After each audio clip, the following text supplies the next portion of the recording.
Ambot lang, uy, kinsa ni si Heidi Mendoza. Wa mo ko kailaning kinsa ning panuwayan. Nga nung nagpapansin manintaw ni, uy, ana pa siya, papatulan ko kayo, tatakbo ako. Pero pag hindi nyo na ako vinash, sige, hindi na ako tatakbo. Asa ka mo takbo, ante? Mutakbo ka pa dong og mental hospital?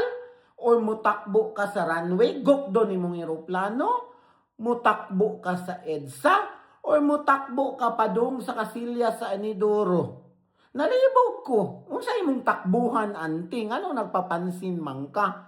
Nga di man ka ilado. Wa man gani ko kailain taon nimo. Uy, ang imong naong ganito mura bagong nahuwasan, unsa ba bagong mata nga bagong tulog nga makalibog. Ginoo ko. Nagpapansin aron unsa man, aron mo sikat. La bahala ko diri kag butakbo kayo, motakbo kang maghubo, wa mi labot, bahala ka. Uy. Nalibog ko. Gasakit akong ulo nimo, asa ka mo takbo. Hala takbo. Ginoo ko para maimpas.